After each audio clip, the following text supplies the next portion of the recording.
Hello and welcome to the September 14th, 2025 episode of Nick's News. I am your host, Nick, brought to you by Some Budget Studios. That's right, I am paying for this project of ours. We're live every Sunday, and I thank you all so much for tuning in or catching the replay on the Nick's News YouTube page. This is a program dedicated to bringing good news to counter all of the bad news that we are bombarded with on a daily basis, with the hope of bringing a little bit of joy back to the world. Several of our articles are pulled from sites like goodnewsnetwork.org and goodgoodgood.co, but we appreciate everything sent in by you, the Nick's Newsies. Good evening, everybody. I see Christian, whose schedule allowed him to be here. Christian, hello. Hello, Becky. Thank you so much for sharing. Daku, your baby-faced McGee over here. Yes, indeed. I am a bit baby-faced. Something has happened. We'll talk about it in the shout-outs. So, let's start with the news brew. If you watch the not the TikTok, sorry. I would appreciate if y'all watch the TikToks. But if you check out our Instagram, on Thursdays we post a preview of the news brew. So this one's tagline is, kicks you where you most expect it. That's the tagline. It started off as a joke and transformed into a monster. This is DKML, Dick Kicker Malt Liquor, by Founders Brewing Company, a 14.2% ABV Imperial Malt Liquor aged in bourbon barrels, blended for the specific purpose of dropping you like a bad habit. This is terrifying. The last time this came out was years ago, and it was such like a joke beer, but it's not bad. And so Founders re-released it, and here we are, about to get kicked in the dick. This is a bottle, so we're going to have to use the Battle Song bottle opener, and our glass of choice for malt liquors is a tall-ass Pilsner glass. So, I haven't had to use this in so long. Hey, Joe. What did I do? I picked up a beer. Oh, and my face is shaved. Ish. When I shaved today, I actually did start to let this grow back in, but I think at the end of the month I'm going to have to shave again, so we'll find out. Alright. Oh my gosh. Timing. Daku Yoru is timing us, waiting for the first stutter and slurring. Good. I want to see this in the chat. How long ago? Let's get into the theatrics of a 5-minute pour with this nightmare.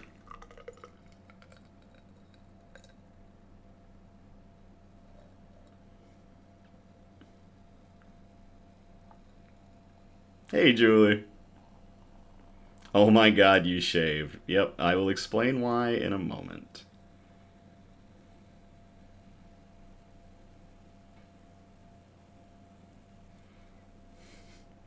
It's a beautiful color.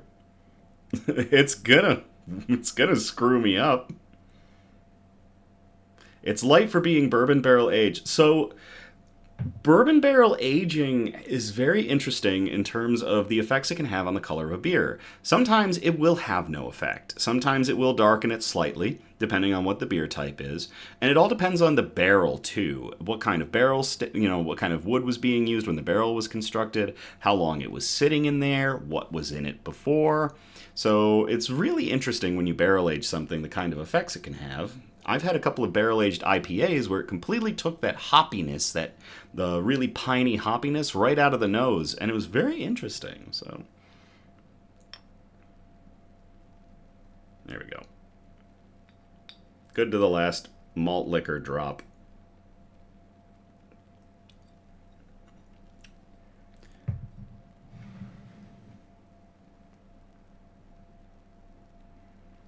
This is going to be an experience.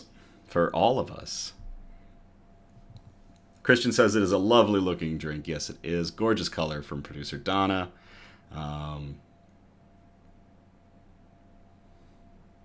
Julie is in a good mood because the Lions and Bears won. Very cool. Go Lions! I am a Michigan Lions fan. The lion does not concern itself with the bear, says Daku. It smells straight boozy. This smells like 14.2%. Oh boy, it's not even trying to hide what's in there. This is gonna be bad. Oh, the Bills. Yeah, because weren't the Lions against the Bears? Julie meant to say Bills. So the Lions and the Bills won today. Good show from both teams. All right, shout outs. Big thank you to everybody that went and helped out at Fox Hen's second harvest on Monday, this previous Monday.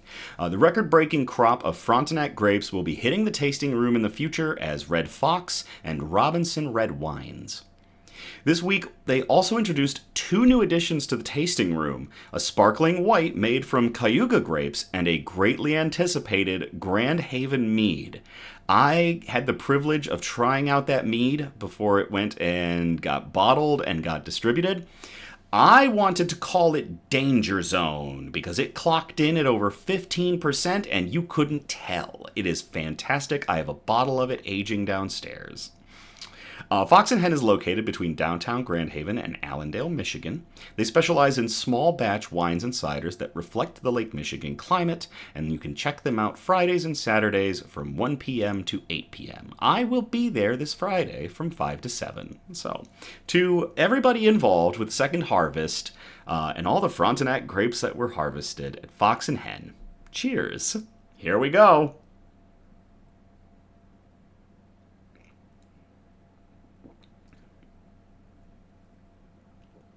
Ah, my dick!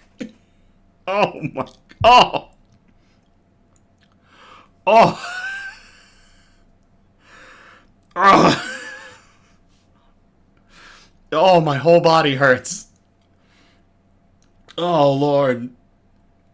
Oh, God. No. This is awful. Power through, Nick. Power through! Okay, second shout out is to Haven LARP. Absolutely fantastic. I had an amazing time this weekend, and I just want to say great job to all the players and the staff. Once again, another memorable weekend in the woods with all of you. That's what happened. That's why I'm baby-faced. I went and participated at the Haven LARP this weekend, which involves me shaving because the character that I play does not have facial hair. It's been well established, and I've played this character for over a decade. And so, because of that fact, I went and shaved again. So here we are, slightly baby-faced. So to Haven LARP and everybody involved, cheers.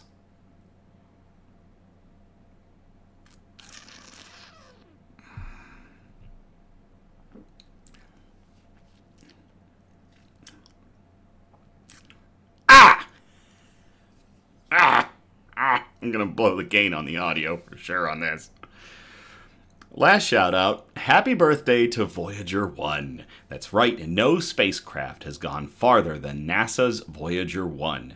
Launched back in 1977 to do flybys of Jupiter and Saturn, Voyager 1 crossed into interstellar space sometime in August of 2012 and continues to collect data to this day.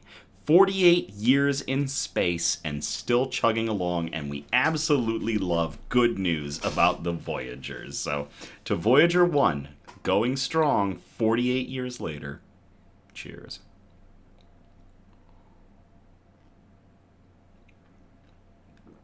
Oh, oh, God. Julie picked out, so my character's name is Danamoth. And, yep, Julie picked out that I was playing Danamoth, and Charlie says he didn't even say the name, and their eyes started twitching. Several of the Nick's Newsies have LARPed as well, and have encountered this character, so if you go to Haven, you'll find him. Or he'll find you. News quote! Sometimes you have to let go of the picture of what you thought about life and learn to find joy in the story you are actually living. That is from Rachel Marie Martin, who's the author behind Finding Joy, as well as the books Get Your Spark Back, Mom Enough, and The Brave Art of Motherhood. And I really love that quote because sometimes we have this idea of what our life should be. And we can get enamored with that. We can get wrapped up in it, and we can lose sight of some of the good that we have around us. So a really good quote for remembering that living life, to the best, living your story as it is sometimes better than the fiction that our minds can make it out to be. Sometimes you have to let go of the picture of what you thought about life and learn to find the joy in the story you are actually living. To Rachel Marie Martin, cheers.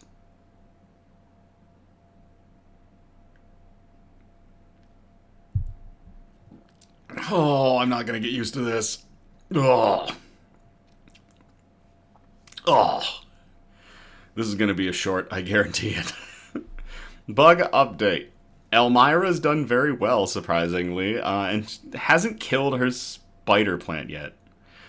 She still has her spider plant. She's been leaving it alone. She plods about happily and has put on some weight ever since she woke up, which is very good for her.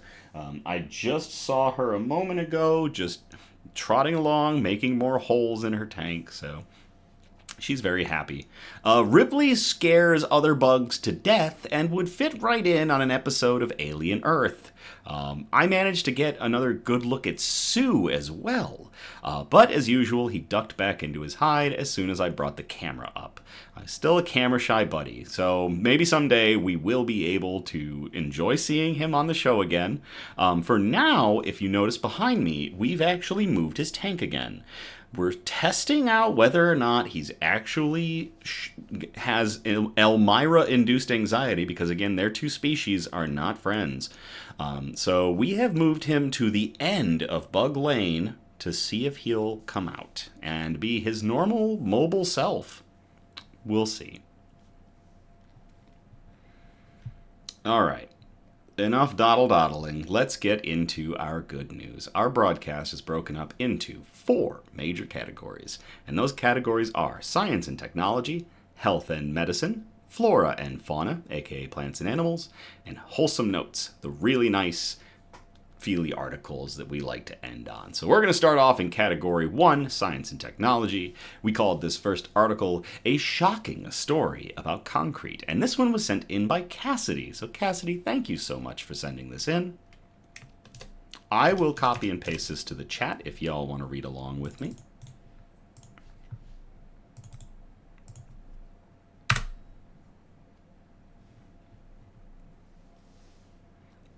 World's first living cement can store electricity and power buildings from within. This was published to Interesting Engineering. It was published on September 10th of 2025 by Amir Kolam.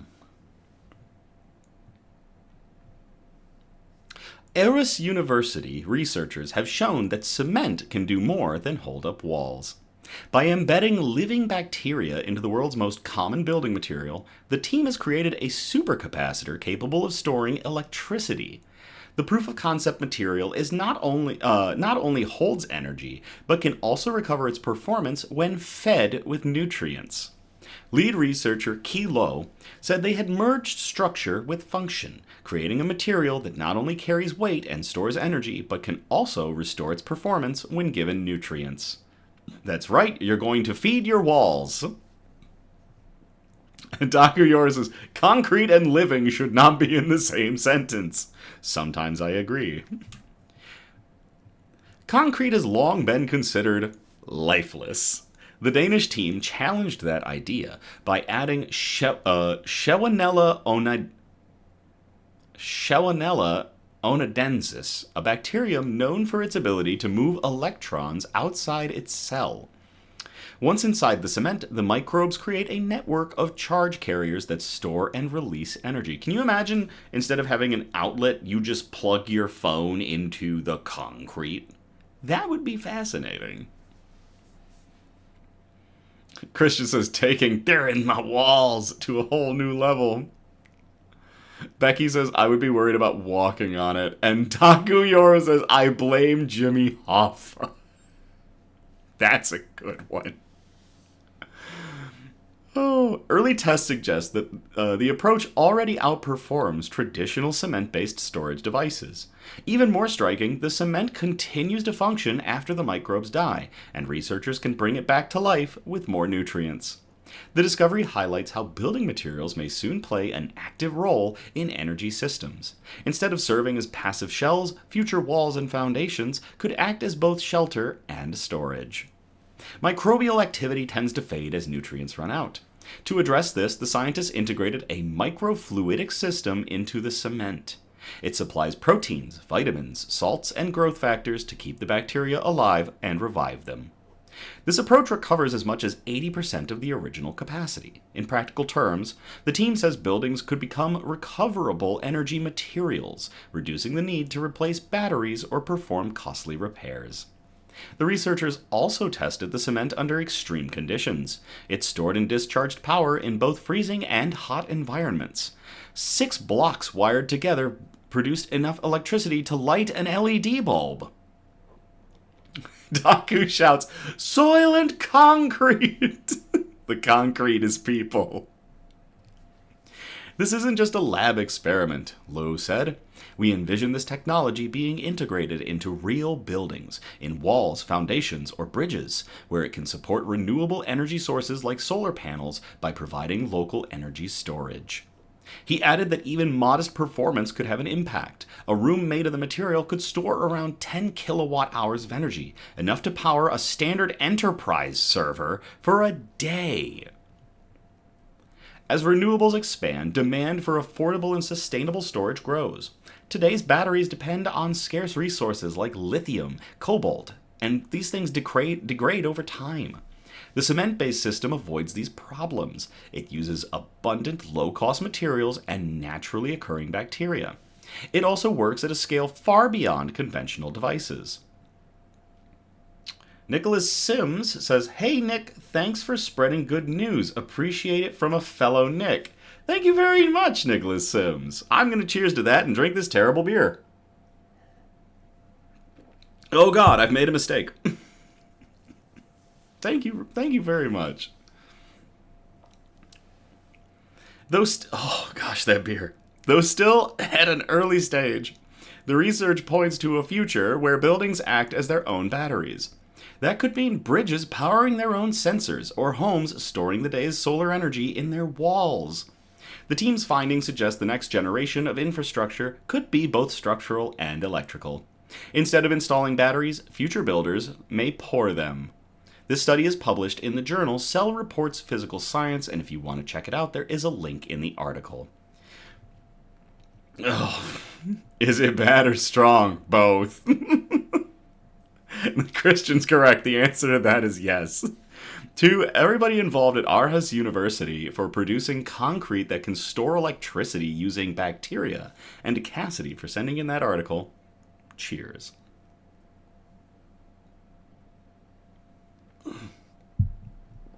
Did you see there that I tried to escape the sip? Can you imagine at the end of the episode when I start to finish that, what that's going to feel like? It's not going to feel good. Oh, gosh. Okay. Second article in Science and Technology is Catch a Wave from Low Earth Orbit. I will copy and paste this into the chat if y'all want to read along. Becky asks, this might sound dumb, but what happens when we generate more than we need? Where will it go? Becky, that's not dumb. Theoretically, it doesn't explain it in the article, but maybe it does in the actual science journal. My thought would be that you would also utilize a battery storage system. If it produces more than it can hold, then you also have a backup battery storage that you would keep charging, utilizing the bacteria's electrical properties. So that's a possibility. It'd be really cool if we can see more of this. Hopefully in a future Nick's News episode, we'll have an update to this. I think we really want to keep an eye out on building construction and good news in building construction, because a lot, despite different changes of policy and things going on, there's still a huge push for green construction, and I really want to keep my eye on green construction and where we go with it. So that was a really good question. It was not dumb at all, Becky. No worries. All right, let me copy and paste this one into the chat. Boom.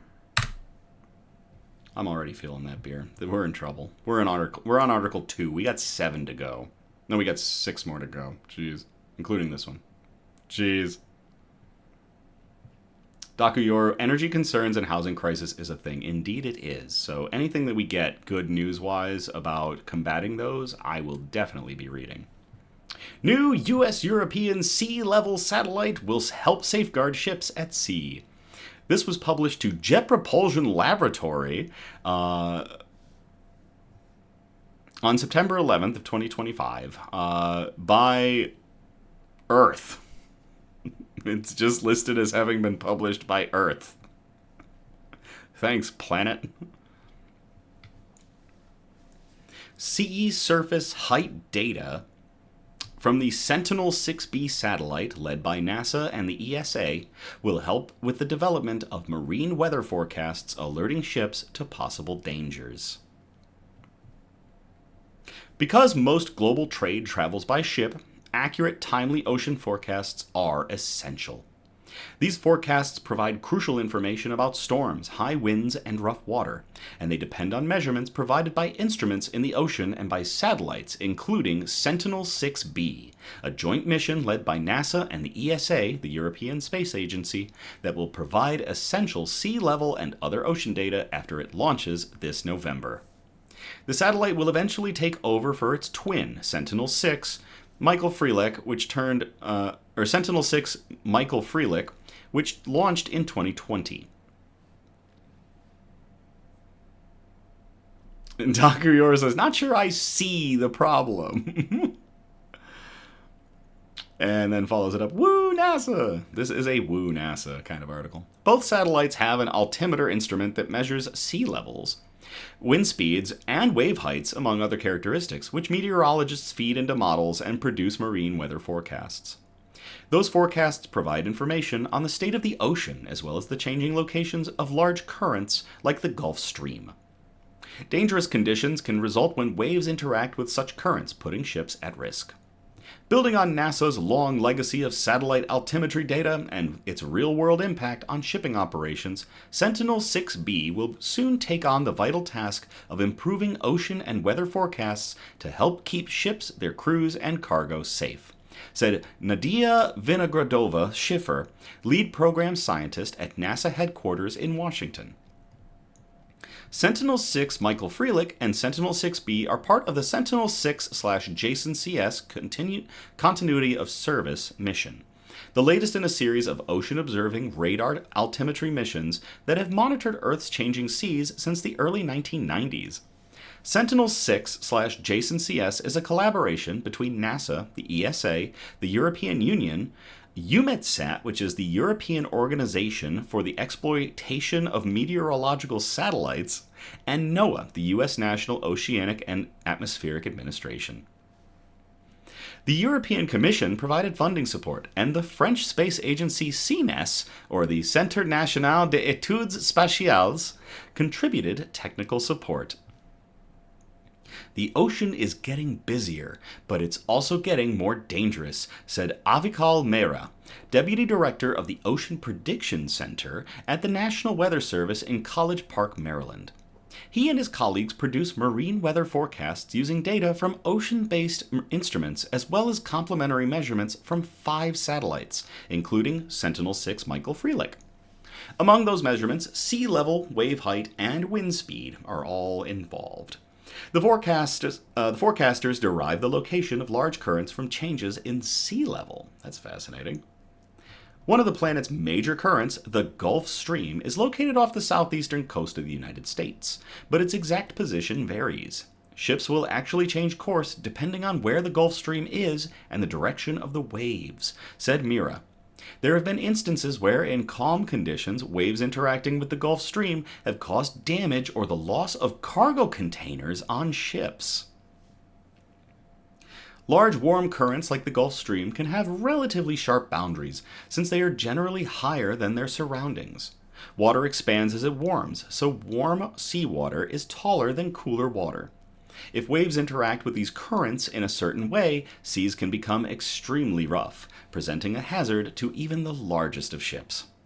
Satellite altimeters are the only reliable measurement we have of where these big currents can be, said Deirdre Byrne, sea surface height team lead at NOAA in College Park. There are hundreds of floating sensors scattered about the ocean that could pick up parts of where such currents are located, but these instruments are widely dispersed and limited in the area they measure at any one time. Satellites like Sentinel-6B offer greater spatial coverage, measuring areas that aren't regularly monitored and providing essential information for the forecasters that ships need. Sentinel-6B won't just help marine forecasts or marine weather forecasts through its near real-time data. It will also extend a long-term data set featuring more than 30 years of sea level measurements, just as Sentinel-6 Michael Freelick does today. Since 1992, we have launched a series of satellites that have provided consistent sea level observations from the same orbit in space. This continuity allows each new mission to be calibrated against its predecessors, providing measurements with centimeter-level accuracy that don't drift over time, said Séverine Fournier, Sentinel-6B Deputy Project Scientist at NASA's Jet Propulsion Laboratory in Southern California. This long-running, repeated measurement has turned this dataset into the gold standard sea level measurement from space, a reference against which data from other sea level satellites is checked. It also serves as a baseline, giving forecasters a way to tell what ocean conditions have looked like over time and how they are changing now. This kind of data can't be easily replaced, said Mira. Sentinel-6/JSON-CS was jointly developed by ESA, EUMETSAT, NASA, and NOAA, with funding support from the European Commission and technical support from CNES.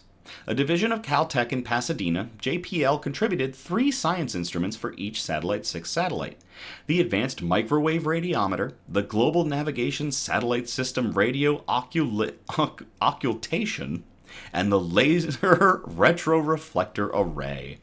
NASA is also contributing launch services, ground systems supporting operation of the NASA science instruments, the science data processors for 2 of these instruments, and support for the U.S. members of the International Ocean Surface Topography and Sentinel-6 science teams.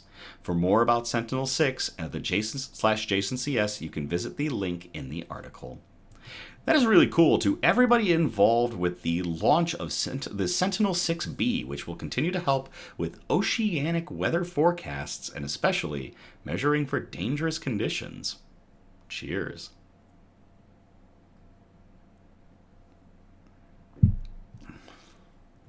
Ugh. Ah. Ah. Ah. All right, that's going to get us out of science and technology. We're going to move on to category 2, health and medicine. We have one article in this category, and it's pretty close to me. And I will talk a little bit about it. We'll pull back the curtain just a little bit. This article is a Fuck Cancer article. There's a lot going on right now. For a lot of folks that I'm aware of in terms of cancer. So I have a friend whose mother just went through a battle with cancer and is hopefully on the mend. I am waiting to hear some updates, and I am always hoping my best for her mother, for her family. One of my uncles, just went through a battle with cancer and has come through and is doing very well, and I am very happy for that. He and I are talking almost daily, and I'm really happy to hear his updates. I also have a cousin who is suffering from cancer, who has different types of cancer, and is going to be undergoing the battle against these different cancers. And I love my cousin, and I wish him the best on this trip, on this battle. If he needs anything, I will contact him probably after the episode, just to reach out again and let him know I'm hoping the best for him. So, yeah, so cancer, fuck cancer. I'm going to copy and paste this article in the chat.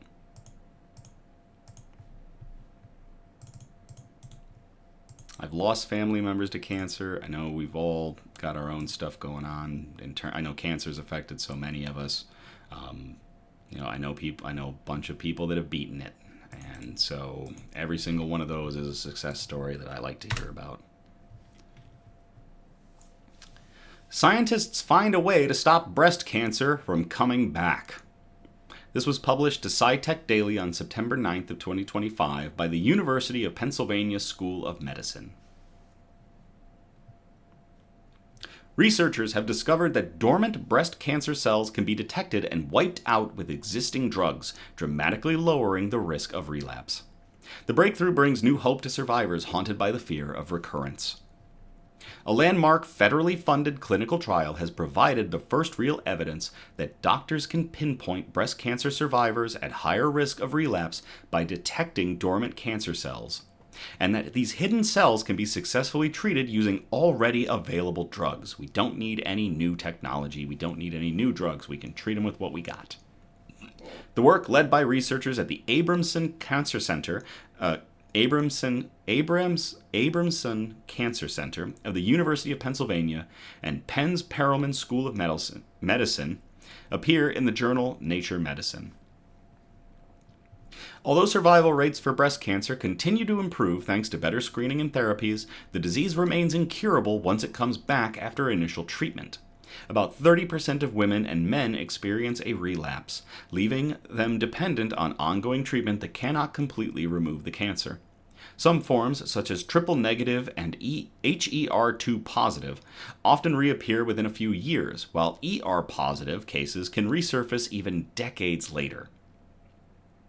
Until now, doctors had no way to identify which survivors carried dormant cells that fuel recurrence or to step in with a therapy that could prevent it. Mona in the chat says hugs. Becky says hugs to my family and hugs to my friend. Thank you all very much. I really do appreciate that. I really do appreciate all of you. In the randomized Phase 2 trial, 51 breast cancer survivors were tested with existing drugs, which successfully cleared dormant tumor cells in 80% of the participants. After 3 years, the survival rate without any return of the disease exceeded 90% among patients given a single drug and reached 100% for those who received both medications that are currently available.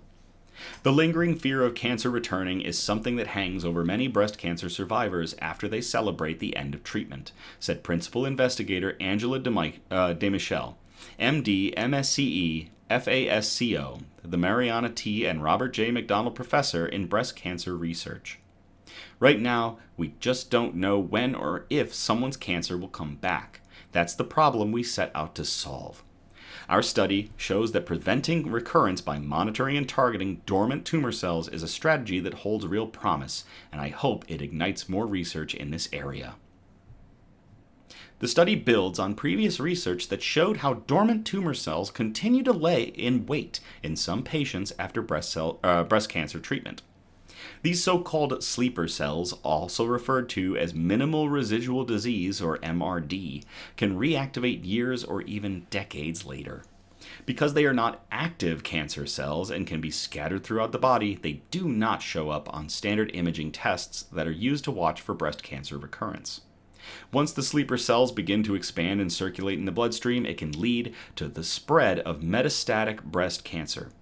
Patients who have MRD are more likely to experience breast cancer recurrence and have decreased overall survival. Thank you, Julie, for the hug. Louis Chodosh, MD, PhD, Chair of Cancer Biology and Senior Author of the study, previously led research to identify the pathways that allow dormant tumor cells to survive in patients for decades, and there is a link if you'd like to go to that article. Our research shows that this sleeper phase represents an opportunity to intervene and eradicate the dormant tumor cells before they have the chance to come back as aggressive metastatic disease, Chodosh said. Surprisingly, we found that certain drugs that don't work against actively growing cancers can be very effective against these sleeper cells. This tells us that the biology of dormant tumor cells is very different from active cancer cells. In the preclinical part of the latest research publication, Chodosh's team conducted a series of experiments in mice to better understand the underlying mechanisms. They showed that 2 different drugs approved by the FDA to treat other conditions could effectively clear MRD in mice, resulting in longer survival without cancer recurrence. The drugs target autophagy and mTOR signaling, which the researchers found were key mechanisms to allow the tumor cells to remain dormant. Demichel's team first enrolled the breast cancer survivors who had completed treatment within the last 5 years and had clear scans into a screening study that looked for dormant tumor cells in participants' bone marrow. If dormant tumor cells were found, patients were then eligible to enroll in the Phase 2 CLEVER clinical trial, which randomized patients to receive 6 cycles of either monotherapy with one of the 2 study drugs or combination therapy with both drugs. The treatment cleared dormant tumor cells in most patients after 6 to 12 months. After a median follow-up time of 42 months, only 2 patients on the study have experienced a cancer recurrence. That is really good. Dakuyoru, oh my god, that's crazy. I agree. We want to be able to give patients a better option than wait and see after they complete breast cancer treatment, Demichel said. We're encouraged by these results that we're on the right track. Daku says, thank goodness for science and medicine. Becky says, that is amazing. The team is already enrolling patients in 2 larger ongoing studies to confirm and extend the results of the CLEVER study. The Phase 2 Abbey clinical trial and the Phase 2 Pallavi clinical trial, both with links in the article, are available at several cancer centers across the country. Patients interested in learning more about these or other breast cancer clinical trials at Penn Medicine should contact Breast Cancer Clinical Trials at pennmedicine.upenn.edu, and that is also in the article. Research for this was made possible with funding from the National Cancer Institute and the Department of Defense, with additional support from the V Foundation, Breast Cancer Research Foundation, QVC Shoes on Sale, Avon Foundation, Rainier Institute and Foundation, and generous philanthropic donations. Demichel previously reported interim outcomes data from the study at the European Society for Medical Oncology Congress of 2023. To everybody at Penn State and everybody involved in these studies, finding new ways to tackle dormant tumor cells with existing drugs so that they can prevent the recurrence of breast cancer or metastatic metastatic disease. Cheers.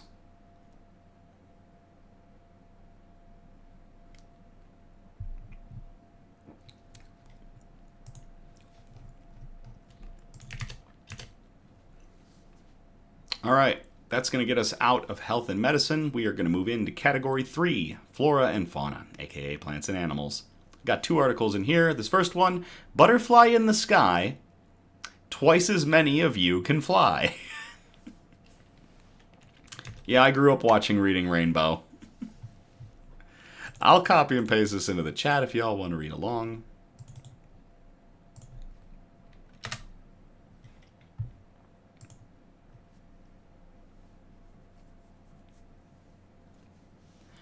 Monarch butterfly hotspot gets improved pollinator habitat with 1,600 native seedlings.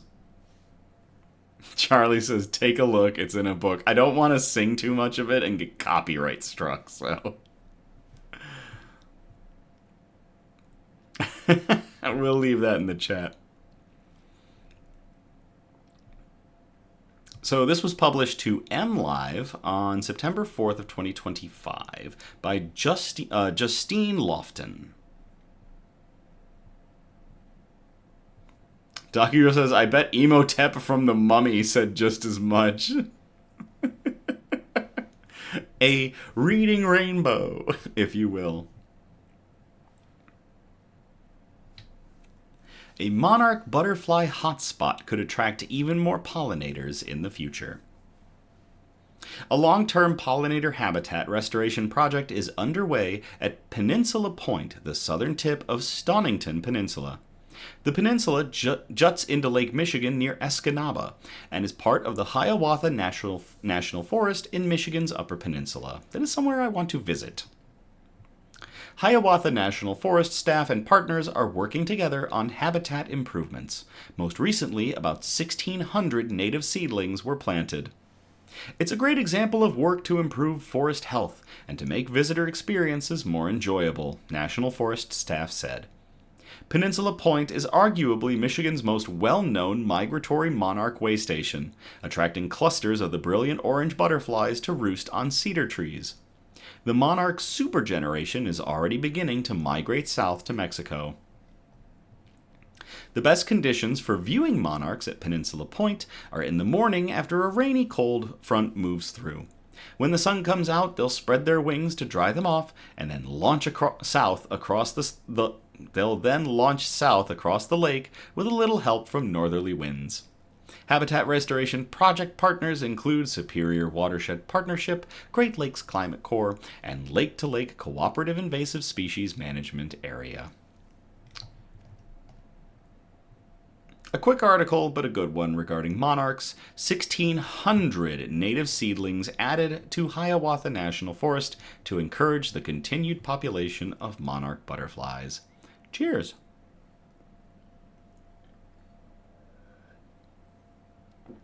Christian says, I think the DKML is getting to him. Daku backs it up. 40 minutes in and we're fumbling. That just shows you that a 14.2% ABV beer took me 40 minutes of sipping to start to throw me a little. All right, our other article in Flora and Fauna is a Heckin' Good Boys article. I'm going to copy and paste this into the chat if y'all want to read along. Just saying, cheers.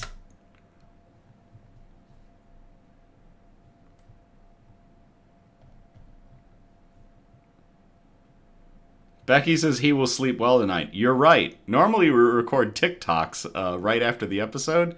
I told producer Donna, hey, can we do that tomorrow? Because I'm really tired, and this beer is going to wipe me out. And, yeah.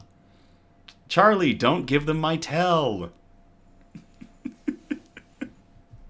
Why do you think I grow my beard?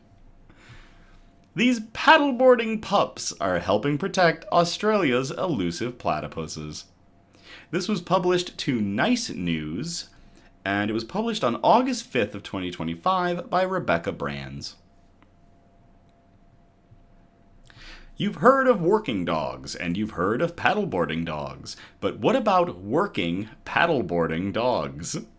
At an animal sanctuary in Victoria, Australia, some impressive pups clock in by hopping on a board. Their mission? Helping conserve the area's vulnerable platypuses. Julie says, who's a heckin' good boy? You are. Charlie says, I don't need to, your face is already doing it. And Daku says, say platypus 3 times fast. Platypus, platypus, platypus. See, I'm a professional. Exceptionally well equipped for such an assignment, the canines use their noses to sniff out the elusive species and their burrowing systems. In doing so, they're aiding scientists in tracking and learning about platypus population and around a creek that flows through Healesville Sanctuary. Perry the platypus. Having dogs search for the duck-billed mammals isn't a new practice at Healesville, but having them do so while waterborne is. This year, 2 detection dogs, Moss the Labrador and Kip the Kelpie, began testing the boards for reaching otherwise hard-to-access locations, earning them the nickname the Paddle Pups. They provide a way for us to have an understanding of how platypus are using their environment through the dogs locating their natural burrow systems. LaToya Jameson, a wildlife detection dog officer, explained in a video from Zoos Victoria. So we can know exactly where the platypus is sleeping during the day without us even needing to see them, trap them, or handle them. An Australian icon, the platypus is listed as near threatened by the IUCN, and biologists still have much to learn about them. Paddleboarding best boys, paddle pups for the platypuses. It sounds quite basic, but it's still a gap in our knowledge bank, and I think one of the reasons that we don't know this stuff is that they have that reputation of being very cryptic. Healesville Sanctuary Platypus Specialist Jessica Thomas told the Australian Broadcasting Corporation, noting that in over 100 years of study, no one scientist has seen a platypus lay an egg. They spend their time underwater and underground, and they're also nocturnal, so they're quite challenging just to observe, let alone study. Platypup, says Christian. Thankfully, Moss and Kip have taken to their tasks like dogs, to water. We were pleasantly surprised with how quickly they learnt how to maneuver themselves around a paddleboard in order to detect the platypus, and they were just really excited to be doing so, Jameson shared with the outlet. She added of the dogs' training, it was more about keeping them calm and not wanting to do zoomies on the paddleboard rather than them not loving it. That's fantastic. To everybody involved with the Healesville Sanctuary platypus search utilizing dogs on paddleboards, specifically, what were their names? Moss and Kip. Cheers. Julie says, Paw Patrol now featuring the paddle pups. All right. We are going to move on from flora and fauna into category 4, the wholesome notes. We've got 2 articles in here tonight, and this first one, I want to preface everybody a little bit. A lot of stuff went down last week. Whole lot of stuff, and because of some of the things that went down, other things were seemingly completely missed and were not discussed.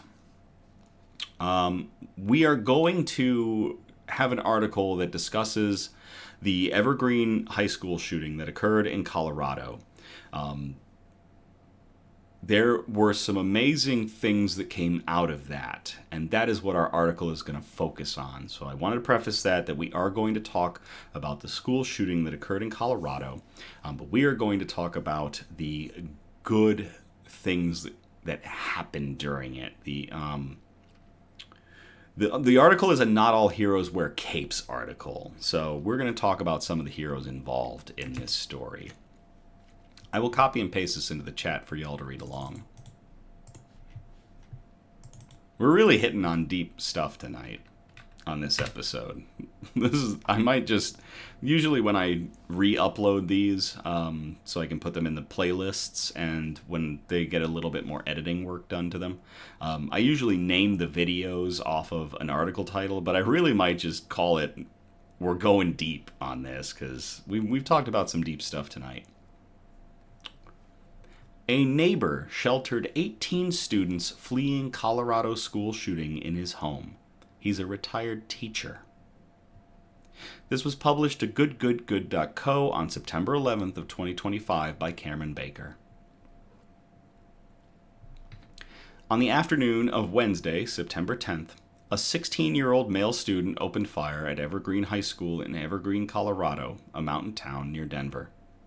The individual shot 2 other students as well as himself, and he later died from a self-inflicted gunshot wound. One student remains in critical condition, while another was discharged from the hospital overnight and will recover from injuries at home, according to Colorado public media. But of course, these were not the only students affected by the shooting. Amid the chaos, a group of students fled the school, arriving on the doorstep of a nearby neighbor. Don Segan, who lives about 300 yards from Evergreen High School, said he was just finishing up lunch when he heard pounding at his door.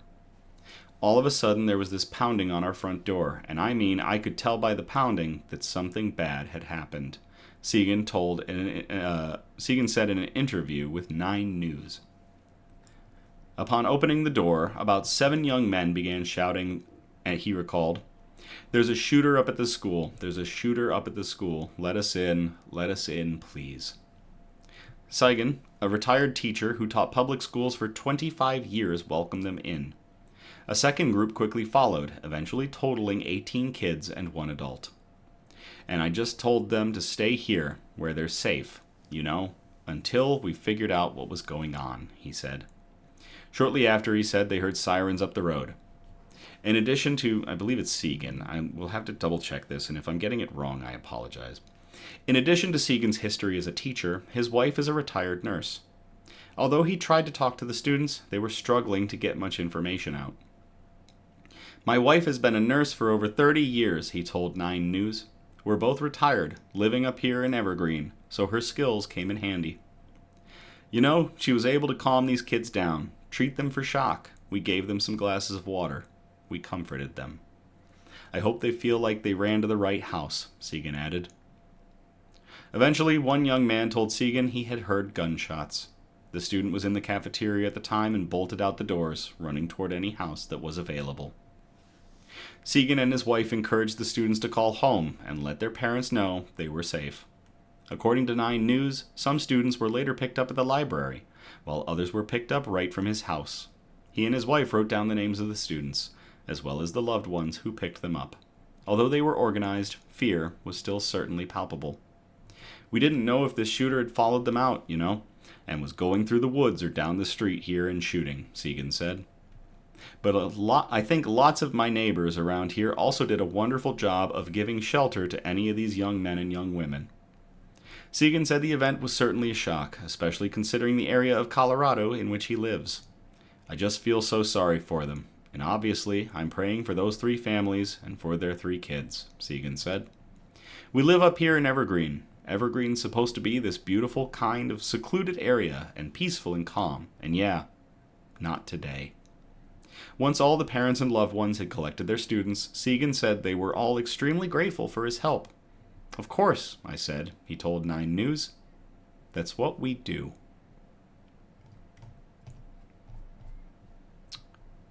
To Don Segan and his wife, a retired teacher and a nurse who took in 18 students during the Evergreen High School shooting in Colorado. Not all heroes wear capes. Cheers.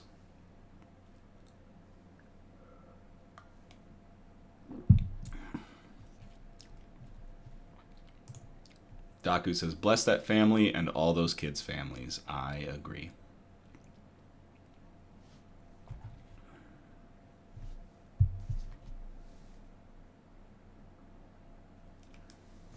All right, we got our last article of the night. We called it, "You're Never Too Old to Care." I will copy and paste this into the chat for y'all to read along.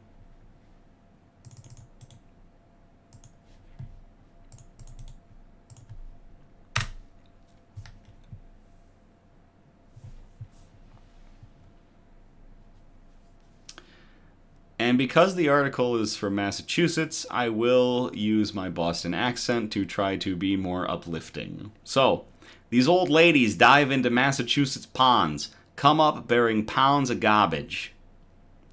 This article was published to Nice News on March 1st of 2025 by Rebecca Brands. There are nearly 900 freshwater ponds across Cape Cod, Massachusetts, and if you visit one on any given day, you may be able to spot a crew of mostly silver-haired women donning wetsuits, diving in and emerging, trash in hand. Boston. These are the old ladies against underwater garbage, and they're on a mission to preserve the peninsula's aquatic ecosystems.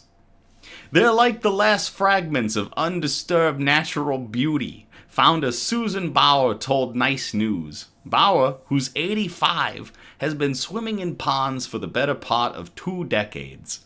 She just finished writing a book about how her underwater experiences changed the way she relates to the world, and started trash scouring during her excursions more recently.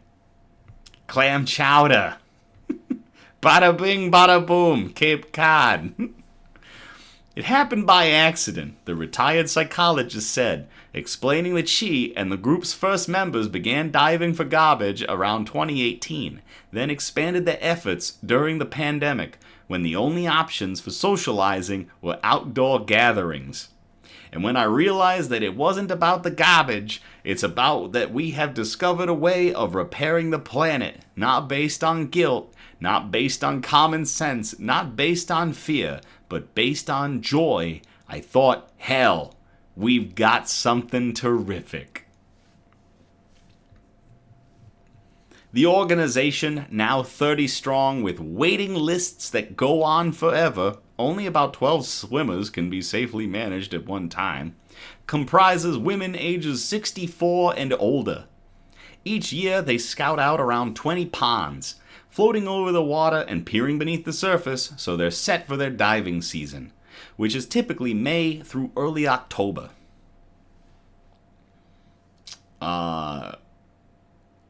Christian says, God, this better become a short.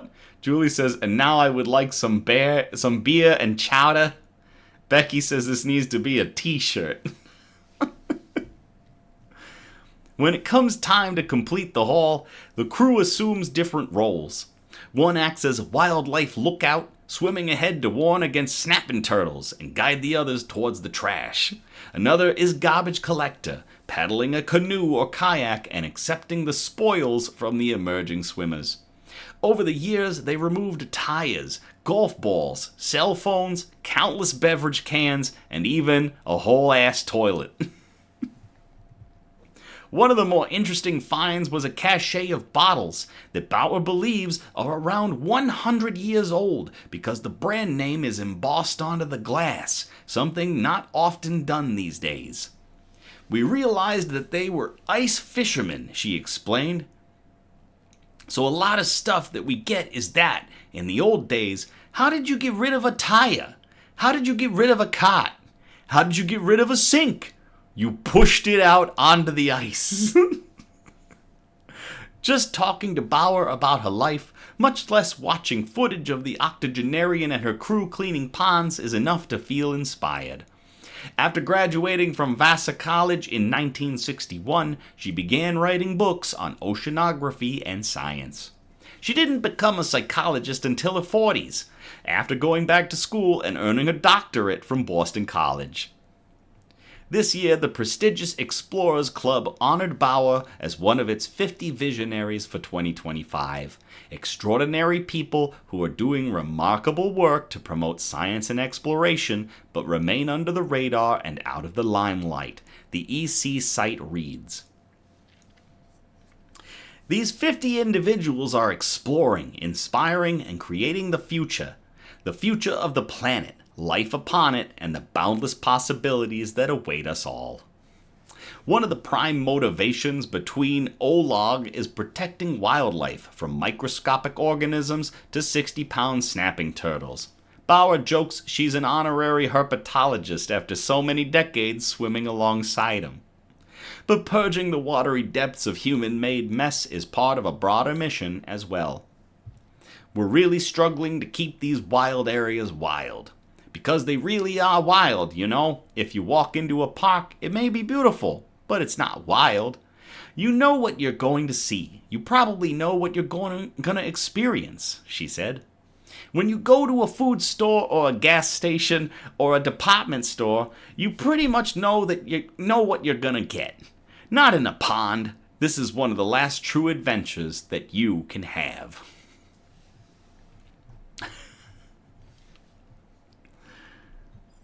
Hey, I'm wild in here.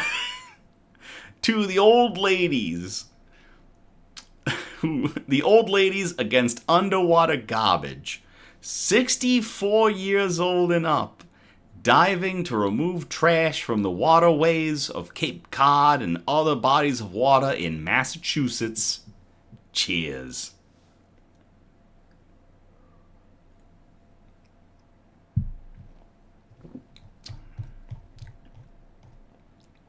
Was there some engineering in there? I didn't see. I might have missed the word.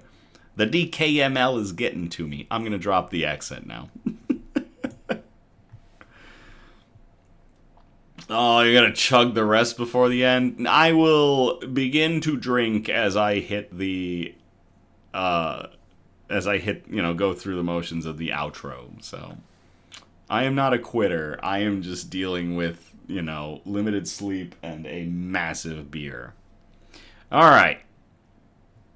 I thank you all again so much for tuning in or catching the replay on the Knicks News YouTube page. Again, we're live every Sunday, and our next episode will be on September 21st of 2025.